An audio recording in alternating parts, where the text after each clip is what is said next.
Comment une guerre peut-elle avoir lieu dans le ciel? N'est-ce pas un lieu de paix et d'harmonie? Comment tout cela a-t-il commencé? Cette bataille était entre Lucifer et les anges célestes. Dieu a créé les anges, des êtres puissants de gloire qui l'ont servi fidèlement. Job 38, versets 4 à 7 dit « Où étais-tu quand j'ai fondé la terre? Faites-le nous savoir, si vous avez de la compréhension. Qui a fixé ces mesures, si vous le savez?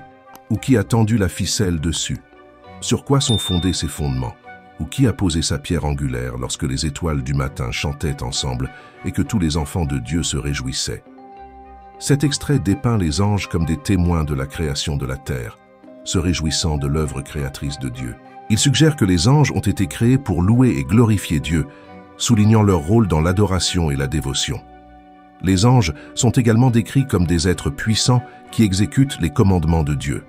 Le psaume 103, versets 20 et 21 dit « Bénissez l'Éternel, tous ses anges, vous qui excellez en force, qui gardez ses commandements, obéissant à la voix de sa parole.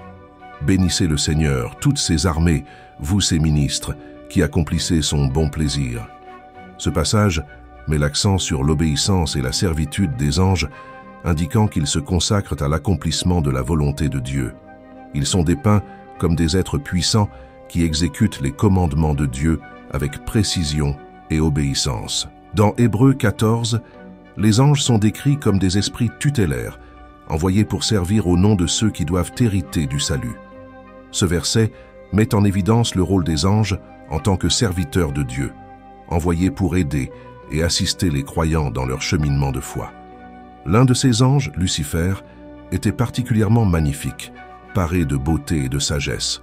Cependant, l'orgueil s'infiltra dans le cœur de Lucifer. Il désirait s'élever au-dessus de Dieu. La rébellion de Lucifer n'était pas seulement contre Dieu, mais aussi contre son ordre établi. Il cherchait à renverser l'autorité de Dieu et à prendre sa place. Dans Ézéchiel 28, versets 12 à 15, nous avons un aperçu de la position exaltée de Lucifer et de sa chute ultérieure. « Fils de l'homme, élève une lamentation sur le roi de Tyr, et dis-lui, « Ainsi parle le Seigneur, l'Éternel. Tu étais le sceau de la mesure, plein de sagesse et parfait en beauté. Tu as été en Éden, le jardin de Dieu. De toutes les pierres précieuses était ta couverture. Sardonyx, topaze, diamant, turquoise, onyx, jaspe, saphir, escarboucle, émeraude et or. En toi, si tes tambours et tes fifres, au jour où tu as été créé, ont été préparés. Tu as été le chérubin oint pour te couvrir, et je t'ai établi. Sur la sainte montagne de Dieu, vous étiez. Au milieu des pierres brûlées, vous marchiez. Tu es parfait dans ta voie depuis le jour où tu as été créé, jusqu'à ce que l'iniquité soit trouvée en toi. » Ces versets dépeignent Lucifer comme un être d'une beauté et d'une sagesse inégalées, créé par Dieu pour servir de chérubin gardien dans les royaumes célestes. Il demeurait en présence de Dieu, entouré de splendeur et de majesté, mais son cœur était corrompu par l'orgueil. Ésaïe 14, versets 12 à 15, offre plus d'informations sur la chute de Lucifer. « Comme tu es tombé du ciel, étoile du matin, fille du matin, comme tu es terrassé, toi qui as affaibli les nations, tu as dit dans ton cœur, je monterai au ciel, j'élèverai mon trône au-dessus des étoiles de Dieu, et je m'assiérai sur la montagne de l'assemblée sur les côtés du nord, je monterai au-dessus des hauteurs des nuages, et je serai comme le Très-Haut, et pourtant tu seras emmené en enfer, au fond de la fosse la plus profonde. » La rébellion de Lucifer était enracinée dans son désir de s'élever au-dessus de Dieu, d'être égal au Très-Haut. Son orgueil l'a conduit à convoiter le trône de Dieu et à chercher à établir son propre royaume en dehors de l'autorité de Dieu. Cette rébellion a entraîné son expulsion du ciel et sa transformation en Satan, l'adversaire. L'histoire de la rébellion de Lucifer sert d'avertissement contre les dangers de l'orgueil et la folie de chercher à s'élever au-dessus de Dieu. Il nous rappelle que la vraie grandeur vient de l'humilité et de l'obéissance à la volonté de Dieu. La chute de Lucifer est un conte édifiant qui met en évidence la nature destructrice de l'orgueil et de la rébellion contre Dieu. Son histoire sert de rappel des conséquences de s'écarter de la volonté de Dieu en cherchant à s'élever au-dessus de lui. Cet extrait révèle les fiers désirs de Lucifer de s'élever au-dessus de Dieu et d'établir son propre royaume. Il a cherché à usurper l'autorité de Dieu et à prendre sa place légitime, mais sa rébellion a conduit à sa chute et à son expulsion du ciel. Ézéchiel 28, verset 17, décrit plus en détail la raison de la chute de Lucifer. « Ton cœur s'est élevé à cause de ta beauté, tu as corrompu ta sagesse à cause de ton éclat. Je t'ai jeté à terre, je t'ai fait passer devant les rois, afin qu'ils te voient. » La beauté et la sagesse de Lucifer ont été corrompues par son orgueil, ce qui a conduit à sa chute finale. Son histoire sert d'avertissement contre les dangers de la vanité et de l'égocentrisme, nous rappelant l'importance de l'humilité et de l'obéissance à Dieu. Les conséquences de la chute de Lucifer ont été graves. Il a été chassé du ciel et est devenu connu sous le nom de Satan, l'adversaire. Apocalypse 12, verset 9, décrit son destin. Et le grand dragon, le serpent d'autrefois, appelé le diable et Satan, qui séduit le monde entier, fut chassé.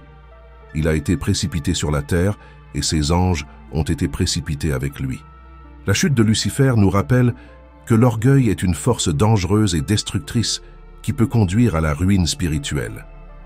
Il nous enseigne l'importance de l'humilité et de l'obéissance à la volonté de Dieu, nous rappelant de toujours rechercher sa gloire au-dessus de notre propre orgueil et de notre ambition. L'orgueil et l'ambition qui, lorsqu'ils ne sont pas contrôlés, peuvent conduire à des comportements destructeurs et à une chute spirituelle. La Bible fournit diverses histoires et enseignements sur les dangers de l'orgueil et de l'ambition, nous exhortant à cultiver l'humilité et le contentement. Proverbe 16, 18 avertit. L'orgueil précède la perdition et l'esprit orgueilleux précède la chute. Ce verset met en évidence la corrélation entre l'orgueil et la chute, soulignant l'importance de l'humilité pour éviter un tel sort. Le récit biblique de la rébellion de Lucifer et de son expulsion ultérieure du ciel sert de rappel puissant des conséquences de la désobéissance et de l'orgueil. Lucifer, autrefois un ange beau et puissant, a été chassé du ciel pour son désir de s'élever au-dessus de Dieu. Apocalypse 12, versets 7 et 9 décrit plus en détail le conflit dans le ciel et l'expulsion de Lucifer. Et il y eut bataille dans le ciel, Michel et ses anges combattirent contre le dragon, et le dragon et ses anges combattèrent, mais ils ne l'emportèrent pas, et leur place ne fut pas trouvée dans le ciel, et le grand dragon fut chassé, le vieux serpent, appelé le diable et Satan, qui séduit le monde entier. Il a été jeté sur la terre, et ses anges ont été précipités avec lui. Ésaïe 14, versets 12 à 15, décrit la chute de Lucifer. « Comme tu es tombé du ciel, étoile du matin, fille du matin, comme tu es terrassé, toi qui as affaibli les nations, et tu as dit dans ton cœur, je monterai au ciel, j'élèverai mon trône au-dessus des étoiles de Dieu, et sur la montagne de l'assemblée, je m'assiérai sur les côtés du nord. Je monterai au-dessus des hauteurs des nuages, et je serai comme le Très-Haut. Et pourtant, tu seras emmené en enfer, au fond de la fosse la plus profonde. » Cet extrait illustre les ambitions orgueilleuses de Lucifer et son désir de s'élever au-dessus de Dieu. Sa rébellion a conduit à son expulsion du ciel et à sa transformation en Satan, l'adversaire. Ce passage dépeint la bataille épique entre le bien et le mal, culminant avec l'expulsion de Satan et de ses disciples du ciel. L'histoire de la chute de Lucifer nous rappelle que la désobéissance et la rébellion contre la volonté de Dieu ont de graves conséquences. Il nous enseigne l'importance de l'humilité et de l'obéissance, nous exhortant à apprendre des erreurs de Lucifer et à rester fidèles aux commandements de Dieu. Puissions-nous tenir compte de cet avertissement et nous efforcer de vivre une vie qui honore et glorifie Dieu dans tout ce que nous faisons. Le dragon et ses anges ont fait la guerre, mais ils n'ont pas gagné. Et il n'était plus au ciel, un endroit pour eux. Apocalypse chapitre 12, versets 7 et 8, raconte la guerre dans le ciel. Bien que Satan soit probablement destiné à l'enfer, il n'y est pas présent aujourd'hui. Il est courant de voir des caricatures représentant Satan en costume rouge, fourche et queue pointue, mais ces folklores médiévaux ne sont guère fidèles à l'image biblique. Dans Jean, Satan est mentionné comme ayant accès au ciel et visitant la présence de Dieu. Cela nous amène à Apocalypse 12, où le diable et ses serviteurs marchent sur le ciel, créant un conflit cosmique spirituel. Tant que le dragon se battait, il ne l'emportait pas. L'archange Michel était le champion de Dieu et le commandant général des forces divines. Nous lisons à propos de Michel et de ses anges, l'être angélique le plus connu dans la Bible est probablement Michel avec Gabriel. Daniel nous présente Michaël, dont le nom remet en question qui est comparable à Dieu. Beaucoup de parents qui nomment leurs enfants Miguel n'ont aucune idée de ce que ce nom signifie. Michaël est présenté par le prophète Daniel. Michel et ses anges ont combattu le dragon et le dragon et ses anges se sont battus. Il s'agit d'une scène de bataille dramatique entre les bons et les mauvais anges, les anges fidèles et les anges déchus. Qui se bat dans cette bataille? Satan représente le dragon, mais Satan n'est pas l'équivalent de Dieu. Dieu n'a pas d'égal. Michaël, l'ange principal, s'oppose à ce chef des anges déchus. Pourquoi la bataille est-elle menée? Dans un scénario antérieur de conflit entre Michaël et Satan. Jude, verset 9, rapporte que Satan a confronté Michel. Voici une autre occasion où Satan veut interférer avec le plan de Dieu pour la fin des temps. Sur la base de Daniel, les Juifs ont reconnu Michel comme leur prince gardien, qui les défendrait des anges des autres nations qu'ils cherchaient à opprimer. Daniel 10, verset 13 mentionne « Mais le prince du royaume de Perse me résista 21 jours. Mais Michel, l'un des premiers princes, vint au secours et je remportai la victoire sur les rois de Perse. Michel pouvait à lui seul repousser les anges des autres nations. Le pouvoir de Michaël, cependant, avait des limites. Il ne pouvait pas outrepasser son autorité et ne pouvait donc pas agir contre Satan sans la permission de Dieu. » Jude, verset 9. Mais l'archange Michel, lorsqu'il a disputé avec le diable et disputé au sujet du corps de Moïse, n'a pas osé prononcer un jugement de malédiction contre lui, mais il a dit « Que l'Éternel te réprimande ». Dans ce combat entre Michaël et Satan, il y a eu la victoire. Cette bataille dans le ciel représente la victoire terrestre du Christ. Quand cette bataille se déroule-t-elle? La bataille se déroule au milieu de la période de 7 ans, décrite par Daniel. Daniel 12, verset 1. Comment cette bataille est-elle menée? Nous savons que c'est un vrai combat, mais est-ce un combat matériel ou spirituel? Notre combat contre Satan et ses démons est un combat spirituel, mené dans le domaine de la vérité et de la tromperie, de la peur et de la foi. Éphésiens 6, 12. Car notre lutte n'est pas contre la chair et le sang, mais contre les principautés et les puissances, contre les dirigeants des ténèbres de ce monde, contre les armées spirituelles de la méchanceté dans les lieux célestes. Quant aux attaques matérielles contre le croyant, Satan et ses démons ont été désarmés sur la croix. Colossiens 2, verset 15. Milton, dans son œuvre classique Paradise Lost, a imaginé cette bataille. Michel ordonna à l'archange de souffler de la trompette dans le vaste ciel. Le son résonna, et les armées fidèles coururent Hosanna au plus fort. Ils ne restèrent pas non plus immobiles, les légions opposées, non moins hideuses, se joignirent à l'horrible choc. Alors la fureur de la tempête s'éleva, et le cri tel qu'on l'entendit dans le ciel. Jusqu'à présent, aucune arme en armure ne s'est croisée. Terrible désaccord, et les terribles roues des chars de bronze éclatèrent. Les bruits du conflit ci-dessus étaient féroces. Le sifflement lugubre des flèches enflammées et des ballons de volley-ball enflammés volaient.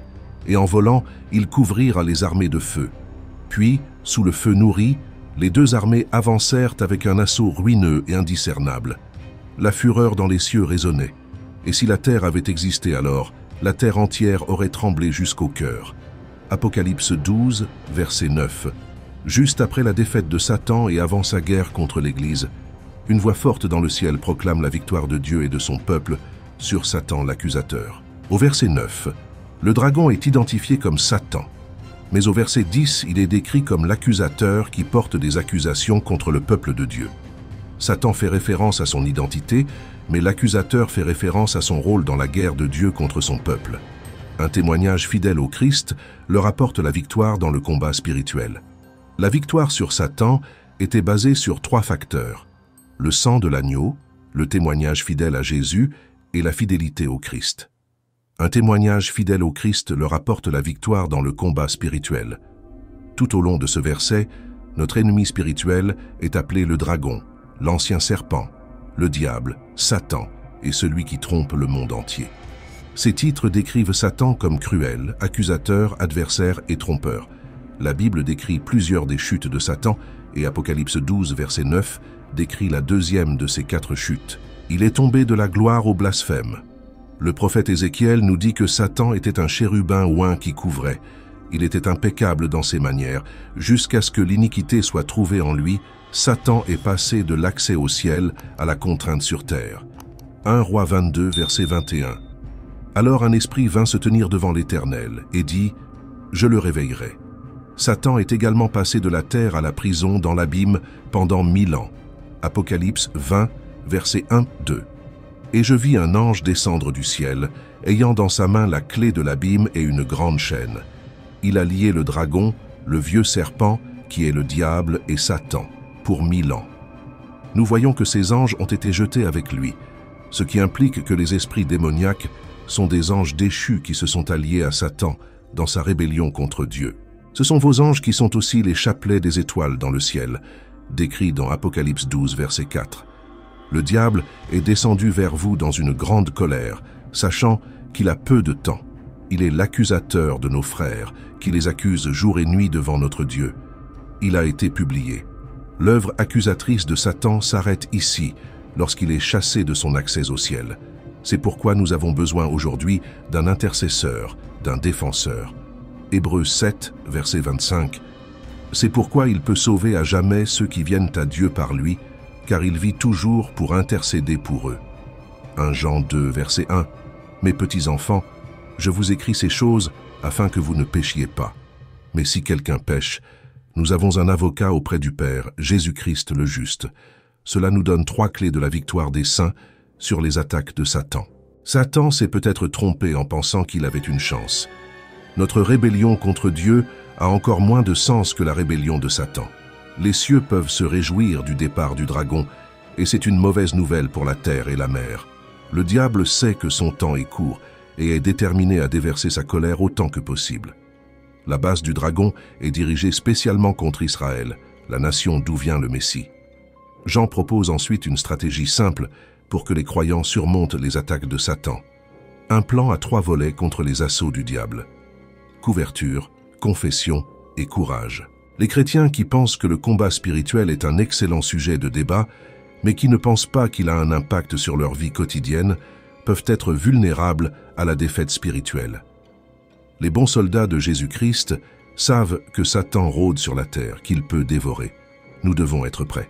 1 Pierre 5, verset 8, « Soyez sobres, soyez vigilants, car le diable rôde comme un lion rugissant, cherchant qui il dévorera. » L'adversaire, le diable, rôde comme un lion rugissant à la recherche de quelqu'un à dévorer. Satan attaque principalement le peuple de Dieu par le blasphème et il est l'accusateur de nos frères. Malgré cela, les croyants ont un avocat divin devant Dieu, nommé Jésus. 1 Jean 2, verset 1. « Mes petits enfants, je vous écris ces choses afin que vous ne péchiez pas. Mais si quelqu'un pêche, nous avons un avocat auprès du Père, Jésus-Christ le juste. Satan, l'adversaire, peut chercher à détruire le peuple de Dieu, mais Jésus-Christ est le bon berger. » Jean 10, 11. Je suis le bon berger. Le bon pasteur donne sa vie pour les brebis. Il y a beaucoup de leçons ici. La vraie victoire ne vient qu'avec un combat. Chaque couronne a un coût. Il n'y a pas de succès sans sacrifice. La bonne nouvelle est que tout ce qui vaut la peine d'être réalisé vaut la peine de se battre. Michael ne s'est pas battu seul et les saints n'ont pas battu l'ennemi seul. La victoire vient rarement sans travail d'équipe. Dieu nous a conçus pour gagner en communauté. Une victoire doit toujours être célébrée. Le ciel se réjouit quand l'agneau gagne. Plus la victoire est grande, plus la célébration est grande. Jésus le confirme dans Luc 10, verset 18. Jésus dit « J'ai vu Satan tomber du ciel comme un éclair ». Cette déclaration a été faite en réponse au retour des 70 ou 72 disciples que Jésus avait envoyés pour évangéliser et préparer son chemin vers Jérusalem. Selon l'évangile de Luc, Jésus avait donné à ses disciples des instructions précises. Après cela, le Seigneur en désigna 72 autres et les envoya 2 par 2 dans chaque ville et chaque lieu où il se rendait lui-même. Imaginez qu'après avoir terminé leur mission, un groupe de 70 personnes reviennent avec un rapport. Alors qu'ils partagent leur découverte, leur visage s'illumine de joie. Et une touche de surprise, vous pouvez imaginer les nouvelles passionnantes qu'ils auraient pu rapporter. Luc 10, versets 17 et 18. Les 72 revinrent avec joie en disant « Seigneur, même les démons nous obéissent en ton nom. » Il répondit « J'ai vu Satan tomber du ciel comme un éclair. » Ce fut une bonne journée, une journée productive pour les disciples de Jésus.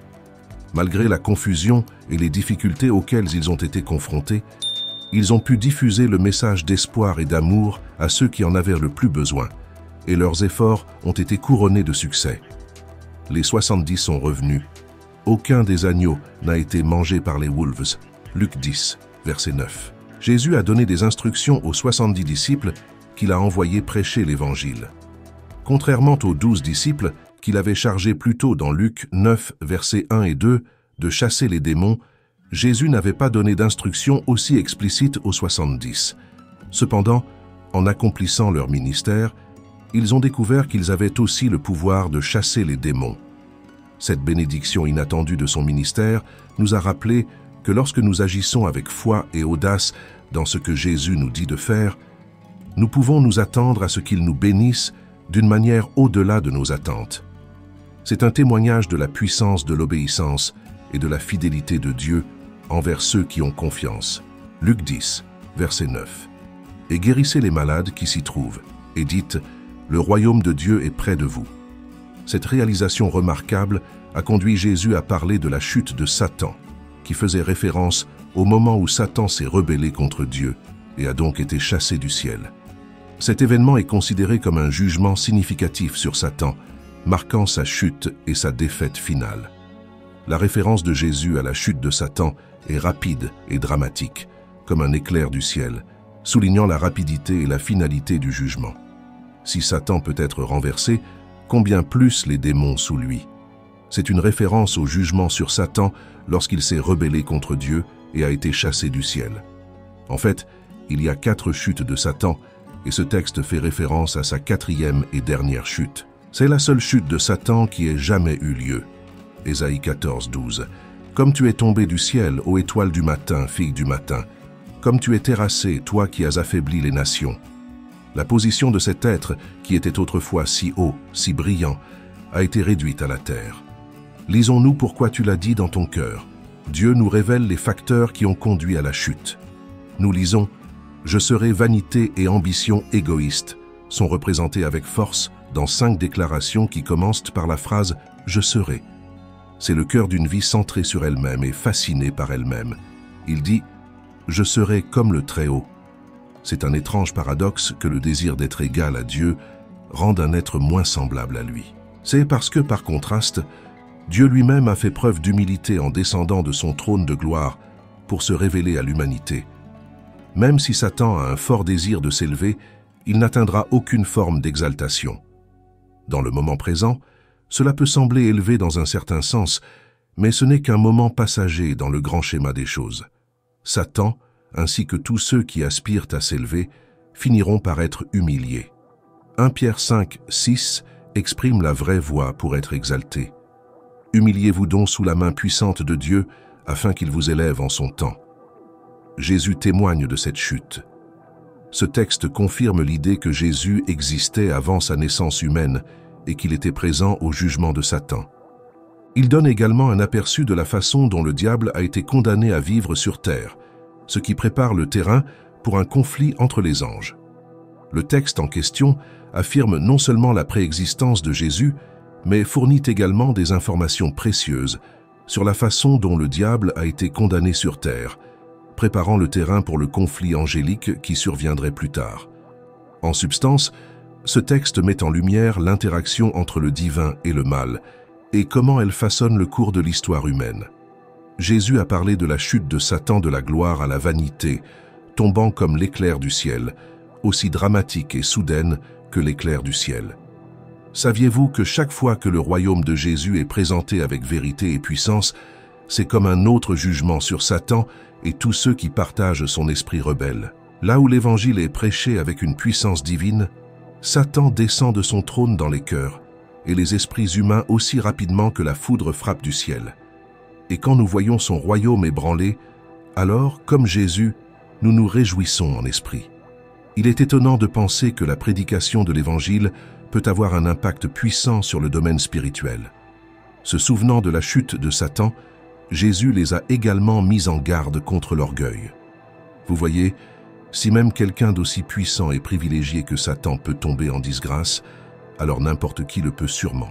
C'est un rappel que dans toute entreprise majeure, nous devons faire attention à ne pas trop nous impliquer. Comme le dit le proverbe, l'orgueil précède l'automne. Nous lisons « Je vous donne ici l'autorité, car Satan est tombé ». Et les disciples étaient des messagers de Jésus et de son royaume. Ils jouissaient de la puissance supérieure de Dieu sur Satan. Saviez-vous qu'en choisissant de vivre dans le Christ ressuscité, vous devenez participant de son empire? Et non seulement cela, mais vous pouvez aussi profiter de tous les fruits sucrés de votre victoire sur Satan. C'est comme faire partie de l'équipe gagnante et avoir accès à toutes les récompenses qui l'accompagnent. Alors qu'attendez-vous? Rejoignez l'équipe gagnante dès aujourd'hui. Selon Jean 12, 31, 1 Roi 22, 21 et Zacharie 3, 1, Satan a toujours accès au ciel. Cependant, le triomphe des disciples sur les esprits démoniaques a été un événement important qui a confirmé la chute de Satan de sa position d'autorité et de pouvoir. Bien qu'il possédât encore une quantité considérable de pouvoir, sa position était maintenant inférieure à ce qu'elle était. 1 Roi 22, verset 21. Alors un esprit vint et se tint devant l'Éternel et dit « Je l'induirai ». La tentation et la tromperie sont des outils puissants utilisés par les forces des ténèbres pour éloigner les gens de Dieu et les amener au péché.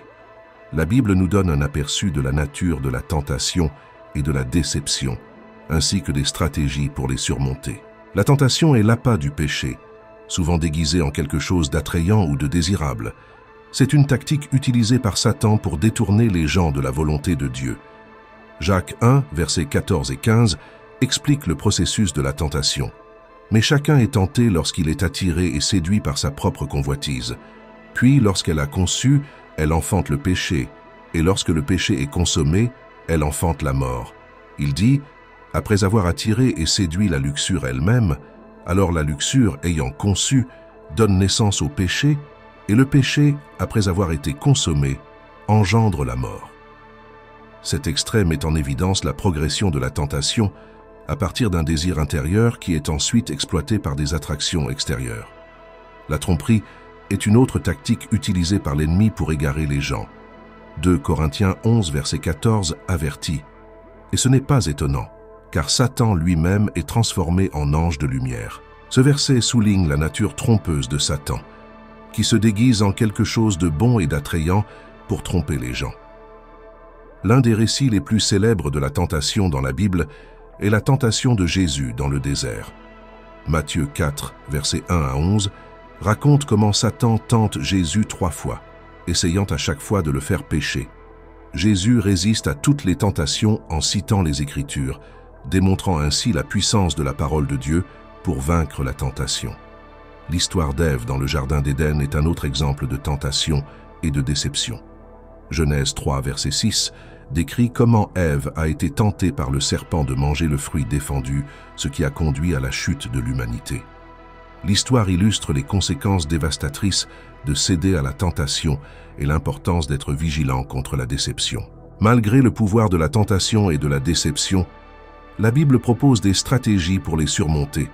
Jacques 4, verset 7, donne une directive claire. « Soumettez-vous donc à Dieu, résistez au diable, et il vous fuira. » Ce verset souligne l'importance de se soumettre à l'autorité de Dieu et de résister aux tentations du malin. 1 Corinthiens 10, verset 13, offre un encouragement. « Aucune tentation ne vous est venue, si ce n'est un homme. Mais Dieu est fidèle, qui ne vous laissera pas tenter au-delà de ce que vous pouvez, mais avec la tentation, il vous frayera aussi un moyen d'échapper pour que vous puissiez la supporter. » Ce verset nous rappelle que Dieu est fidèle et qu'il fournira toujours un moyen de sortir de la tentation pour ceux qui le cherchent. Le rôle de Michaël est un personnage important dans la Bible, souvent dépeint comme un archange puissant qui sert de défenseur et de protecteur du peuple de Dieu. Son nom signifie « qui est comme Dieu » et reflète son rôle de guerrier dans le domaine spirituel. Que le Seigneur vous réprimande, cet extrait illustre l'autorité et la puissance de Michaël, ainsi que son respect pour le jugement de Dieu. Michaël est associé au combat spirituel et à la défaite des forces du mal. Apocalypse 12, versets 7 et 8, décrit une grande guerre dans le ciel, avec Michel et ses anges combattant le dragon Satan et ses anges. Cet extrait met en évidence le rôle de Michael dans la défaite de Satan et de ses forces, défenseur des fidèles. Michel, souvent reconnu comme l'archange et le défenseur des fidèles, joue un rôle important dans les récits bibliques. Son nom, qui signifie « qui est comme Dieu », reflète sa dévotion et sa loyauté envers le Tout-Puissant. Tout au long de la Bible, Michael est dépeint comme une figure puissante et juste engagée dans le combat spirituel et la protection du peuple de Dieu.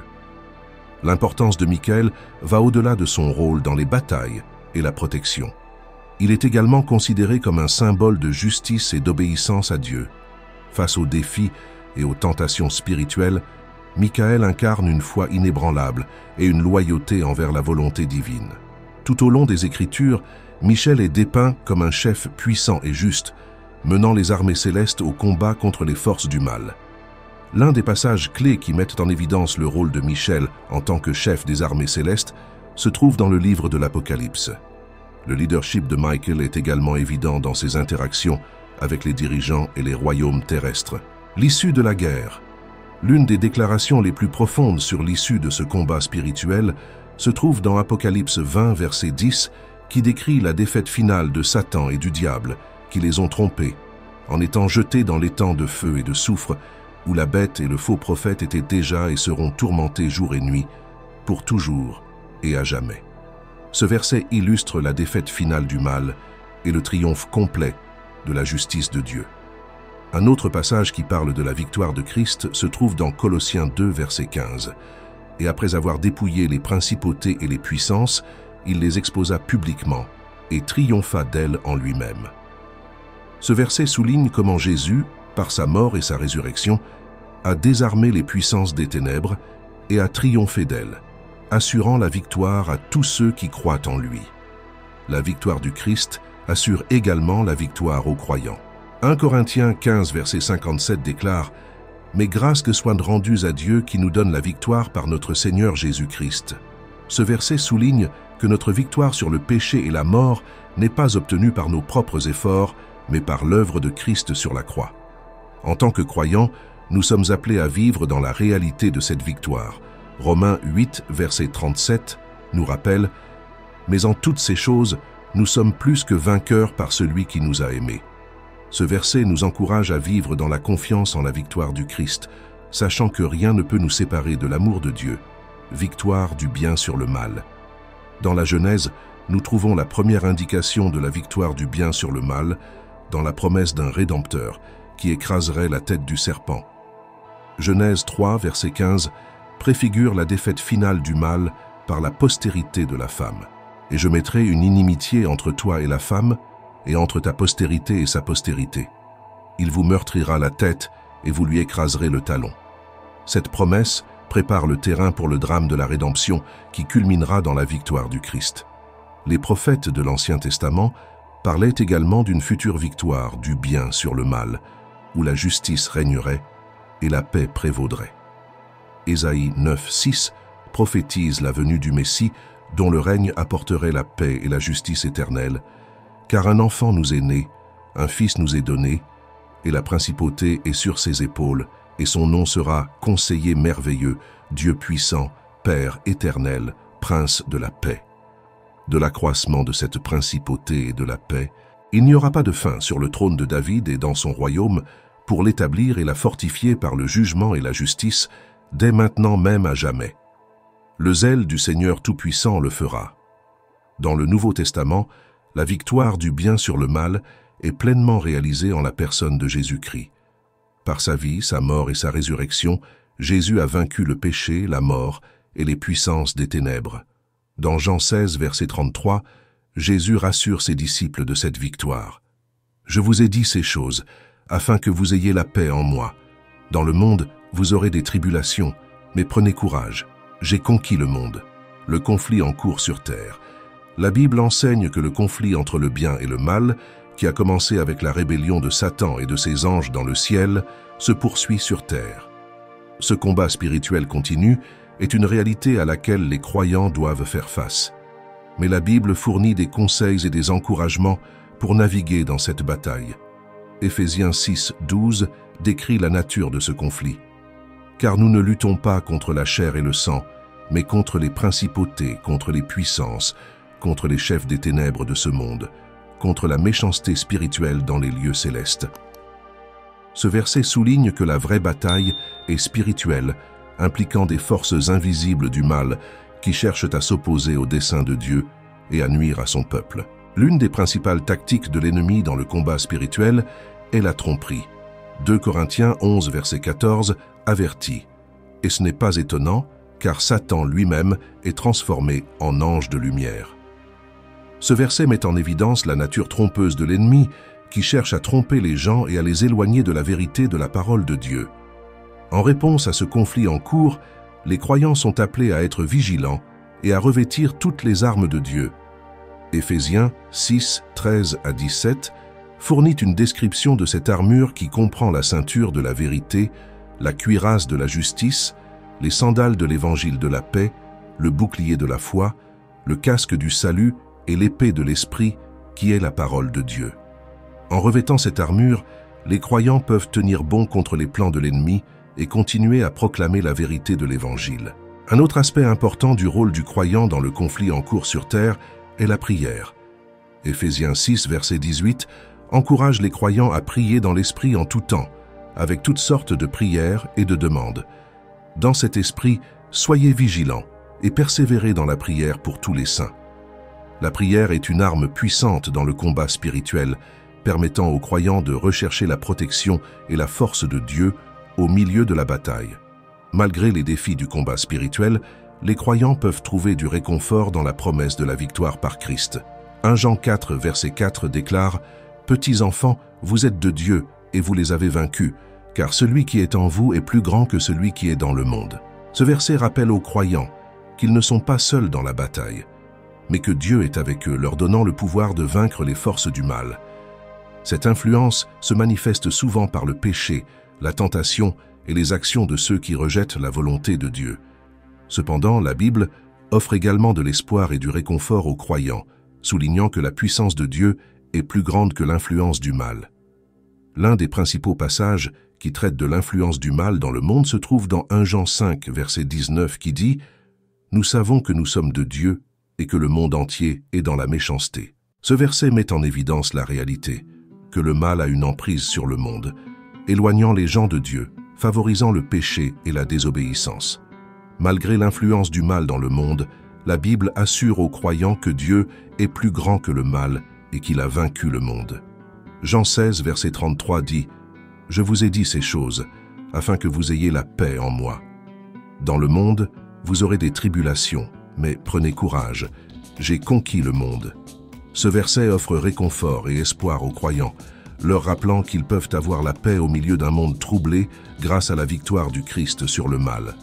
Dans 1 Pierre 5, verset 8, les croyants sont avertis d'être vigilants contre les plans du diable qui cherche à tromper et à détruire.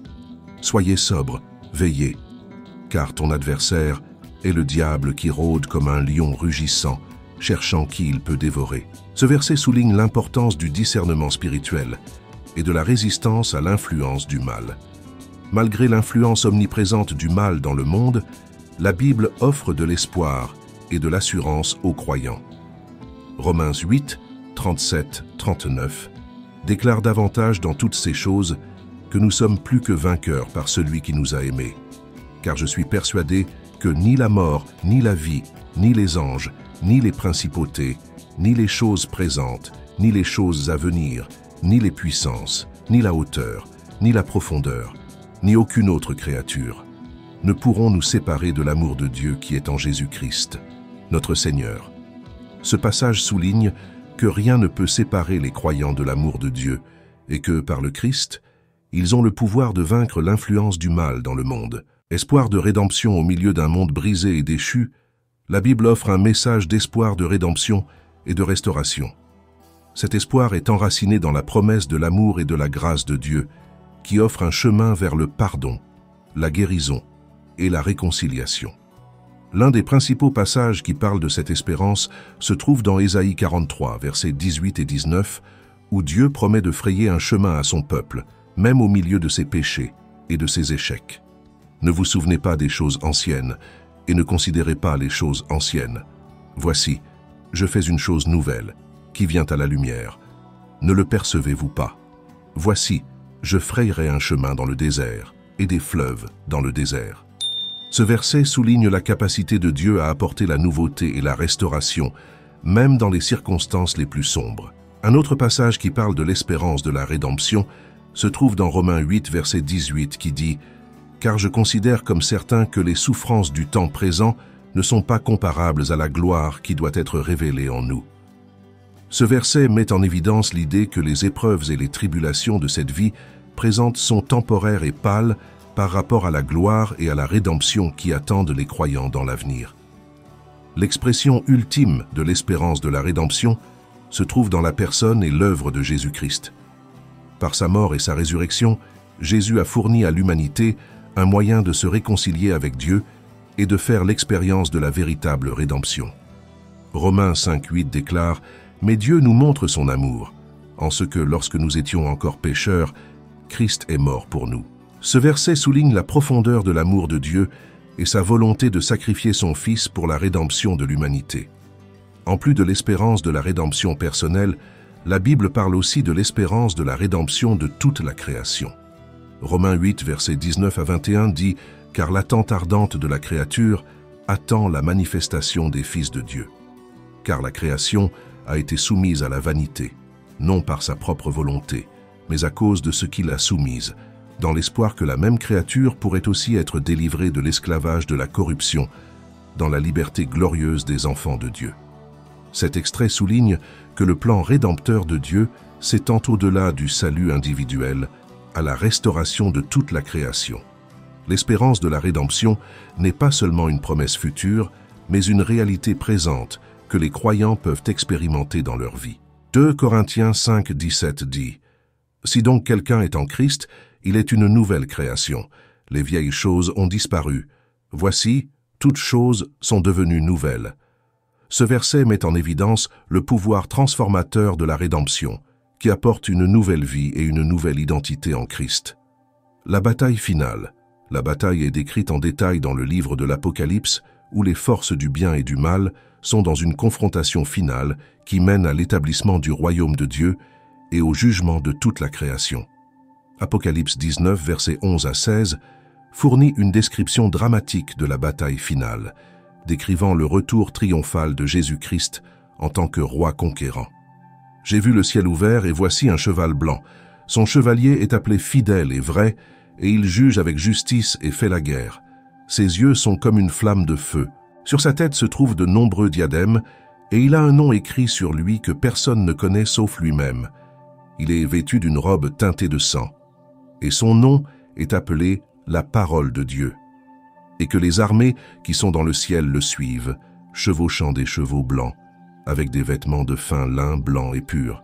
Une épée aiguë sort de sa bouche pour frapper les nations avec elle, et il les gouvernera avec un sceptre de fer et foulera personnellement le pressoir de la colère du Dieu Tout-Puissant.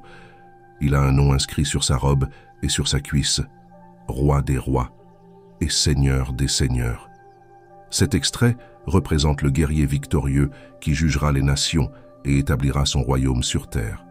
La bataille finale sert de rappel de la souveraineté de Dieu et de son autorité suprême sur toute la création. Le psaume 2, versets 1 à 4 déclare « Pourquoi les païens se mettent-ils en colère, et pourquoi les peuples conçoivent-ils des choses vaines?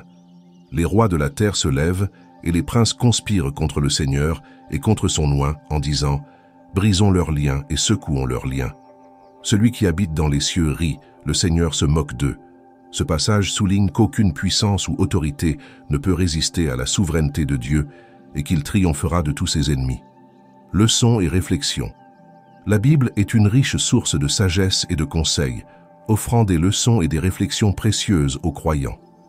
Ces leçons sont intemporelles et pertinentes, car elles nous donnent un aperçu de la façon dont nous pouvons vivre conformément à la volonté et au dessein de Dieu. Faites confiance au Seigneur. Proverbe 3, versets 5 et 6 conseille « Confie-toi en l'Éternel de tout ton cœur et ne t'appuie pas sur ton intelligence. Reconnais-le dans toutes tes voies et il aplanira tes sentiers. Ce verset nous rappelle l'importance de faire confiance au plan de Dieu et de rechercher sa direction dans tous les aspects de notre vie. Cherchez la sagesse. Proverbe 2, verset 6 nous dit « Car l'Éternel donne la sagesse, de sa bouche sortent la connaissance et la compréhension. » Ce verset souligne l'importance de rechercher la sagesse de Dieu plutôt que de se fier à notre propre compréhension. Pratiquez le pardon. Éphésiens 4, verset 32. Nous encourage à être gentils et compatissants les uns envers les autres, à nous pardonner les uns aux autres. Tout comme Dieu, en Christ, nous a pardonné, ce verset nous rappelle l'encre du pardon dans nos relations, reflétant le pardon que nous avons reçu de Dieu. Soyez reconnaissants. 1 Thessaloniciens 5, verset 18, nous instruit à rendre grâce en toutes circonstances, car c'est la volonté de Dieu pour nous en Jésus-Christ. Ce verset nous rappelle de cultiver une attitude de gratitude, même au milieu des défis. Servir les autres. Galates 5, verset 13, nous rappelle de nous servir humblement les uns les autres dans l'amour. Ce verset souligne l'importance de servir les autres avec humilité et amour, en suivant l'exemple du Christ. Ayez confiance dans le calendrier de Dieu. Ecclésiaste 3, verset 1 nous dit qu'il y a un temps pour tout et une saison pour chaque activité sous le ciel. Ce verset nous rappelle de faire confiance au timing de Dieu, sachant qu'il a un but et un plan pour chaque saison de notre vie. Marchez dans l'amour. Éphésiens 5, verset 2 nous encourage à marcher dans la voie de l'amour, tout comme Christ nous a aimés et s'est donné lui-même pour nous, comme une offrande et un sacrifice à Dieu dans un doux parfum. Ce verset nous rappelle de vivre une vie caractérisée par l'amour, l'exemple du Christ. Le combat spirituel est un concept que l'on retrouve dans toute la Bible, décrivant le conflit permanent entre les forces du bien et du mal. Cette bataille n'est pas physique, mais spirituelle, impliquant le conflit entre Dieu et ses anges contre Satan et ses forces démoniaques. Comprendre le combat spirituel est essentiel pour les croyants, car il nous aide à reconnaître la nature de la bataille et à nous équiper de l'arme spirituelle nécessaire à la victoire. Éphésiens 6, verset 12 fournit une compréhension fondamentale du combat spirituel, car nous ne luttons pas contre la chair et le sang, mais contre les principautés, contre les puissances, contre les princes des ténèbres de ce monde, contre la méchanceté spirituelle dans les lieux célestes. Notre lutte n'est pas contre la chair et le sang, mais contre les principautés, contre les puissances, contre les dirigeants de ce monde sombre, contre les forces spirituelles du mal dans les royaumes célestes. Ce verset souligne que le véritable ennemi n'est pas humain, mais spirituel, et que la bataille se déroule à un niveau spirituel. L'un des aspects clés du combat spirituel est l'importance de revêtir l'armure complète de Dieu. Éphésiens 6, versets 13 à 17, décrit cette armure qui comprend la ceinture de la vérité, la cuirasse de la justice, les sandales de l'évangile de la paix, le bouclier de la foi, le casque du salut et l'épée de l'esprit, qui est la parole de Dieu. Cette armure est essentielle pour que les croyants résistent aux attaques de l'ennemi et restent inébranlables dans la foi. La prière est une arme puissante dans le combat spirituel, permettant aux croyants de rechercher la protection, la direction et la force de Dieu au milieu de la bataille. Il est également important de reconnaître que la victoire dans le combat spirituel s'obtient par le pouvoir de Jésus-Christ. 1 Jean 4, verset 4 déclare « Petits enfants, vous êtes de Dieu, et vous les avez vaincus, car celui qui est en vous est plus grand que ce qui est dans le monde. » Ce verset nous rappelle qu'en tant que croyants, nous avons le Saint-Esprit qui habite en nous, nous permettant de vaincre les forces du mal. La foi et la résistance au mal face au combat spirituel et aux défis de la vie sont des aspects essentiels de la marche chrétienne. La Bible offre des conseils et des encouragements sur la façon de fortifier notre foi et de résister à l'influence du mal dans nos vies. Il est essentiel de développer une vie de prière forte. Jacques 5, verset 16, nous encourage à confesser vos fautes les uns aux autres et les uns pour les autres, afin que vous soyez guéris. La prière offerte par un homme juste a beaucoup d'effets. La prière régulière renforce notre relation avec Dieu et nous aide à résister à la tentation et aux mauvaises influences. L'un des aspects clés du combat spirituel est l'importance de la prière. Éphésiens 6, verset 18. Exhorte les croyants à prier en esprit en tout temps, avec toute prière et supplication, et à s'en souvenir avec toute persévérance et supplication pour tous les saints. La prière est une arme puissante dans le combat spirituel, permettant aux croyants de puiser dans la force et les conseils de Dieu en cas de besoin. Le livre de 1 Jean 4, verset 4 déclare « Petits enfants, vous êtes de Dieu, et vous les avez vaincus, car celui qui est en vous est plus grand que celui qui est dans le monde. » Ce verset nous rappelle que par notre foi en Dieu, nous pouvons vaincre les forces du mal et connaître la victoire dans le combat spirituel. Les participants à cette guerre sont divisés en deux camps. Les anges de lumière, qui servent Dieu et se battent pour la justice, et les anges des ténèbres, qui suivent Satan et promeuvent le mal. Les anges de lumière sont dépeints comme des êtres puissants, qui servent de messagers de Dieu et de guerriers dans son armée. Comprendre les enseignements de la Bible nécessite de les appliquer à nos vies.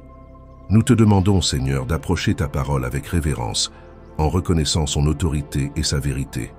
Nous prions pour la clarté de notre compréhension, sachant que ta parole est accessible à tous ceux qui la cherchent. Que ton Saint-Esprit illumine les versets que nous lisons, révélant tes vérités d'une manière qui parle directement à nos cœurs et à nos esprits. Pardonne-nous, Seigneur, pour les fois où nous avons mal interprété ou mal compris ta parole.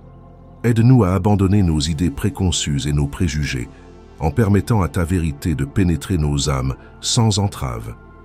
Donne-nous le discernement pour distinguer entre tes vérités éternelles.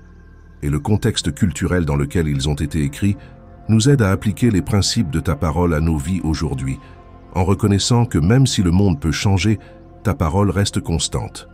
Accorde-nous la faim et la soif de ta parole, Seigneur, afin que nous puissions continuer à grandir dans notre compréhension et notre connaissance de toi.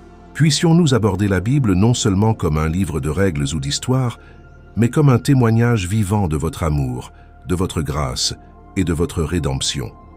Nous prions pour l'unité parmi ton peuple alors que nous étudions ta parole ensemble. Cela nous aide à nous écouter les uns les autres avec un cœur et un esprit ouverts, en reconnaissant que chacun d'entre nous apporte des idées et des perspectives uniques à la table. Que nos discussions soient marquées par l'amour, la grâce et un engagement partagé envers la vérité. Nous élevons dans la prière ceux qui n'ont pas encore trouvé ta parole ou qui ont du mal à comprendre ton message. Ouvrez leur cœur et leurs esprits pour recevoir votre vérité et amener dans leur vie des personnes qui peuvent les aider dans leur cheminement de foi. Nous prions pour ceux qui sont persécutés pour leur foi dans le monde entier. Fortifie-les par ta présence et ta parole, Seigneur, et rappelle-leur qu'ils ne sont pas seuls. Enfin, Seigneur, nous te remercions pour le don précieux de ta parole, afin que nous ne la prenions jamais pour acquise, mais que nous la chérissions toujours comme un trésor inestimable. Puisse-t-il être une lampe à nos pieds et une lumière sur notre chemin, nous guidant à chaque étape du chemin, alors que nous cherchons à vivre une vie qui vous honore et vous glorifie. Au nom de Jésus, nous prions. Amen.